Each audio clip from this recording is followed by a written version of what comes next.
আজকে জানাবো রংপুর বিভাগের একটি হিন্দু ধর্মাবলম্বীদের তীর্থস্থান সম্পর্কে সিন্দুরমতি দিঘি। আসলে এটি কেন সিন্দুরমতি নাম রাখা হয়েছে বা এর ইতিহাস কী সেই সম্পর্কে আজকে আসলে আপনাদের একটু ধারণা দিব। আমি এখন সেই তীর্থস্থানে রয়েছে। সিন্দুরমতি তীর্থধাম বাংলাদেশের কুড়িগ্রাম ও লালমনিরহাট জেলার সীমান্তে সিন্দুরমতি মৌজায় এই তীর্থস্থানটির অবস্থান।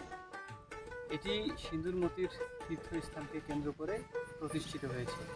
চৈত্র মাসের রামনবমীর তিথিতে এখানে ঐতিহাসিক এই সিন্দুরমতি দিঘির কাছেই মেলা বসে এবং এখানে অনেক তীর্থযাত্রীরা আসেন পূর্ণ স্নানের জন্য।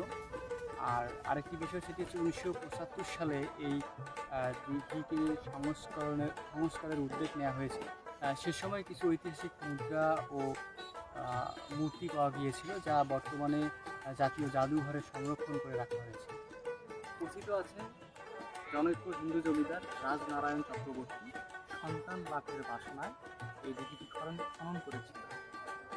এরপর তার দুটো কন্যা সন্তান হয়, নাম রাখেন সিন্ধুর ও মতি।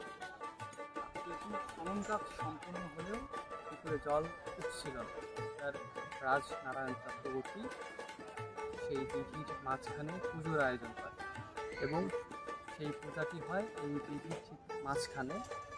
কিন্তু সেই পূজা সম্পন্ন হওয়ার আগেই সেখানে প্রবল বেগে ঝড় ওঠে বা জল এসে যায়। সেখানে সকলেই পরিবারের সকল সদস্যরাই পাড়ে ফিরলেও সেই সিন্ধুর ও মতি কিন্তু এই অথই জলে তলিয়ে যায়। পরে দেবত্ব ধারণ করে অমরত্ব লাভ করে।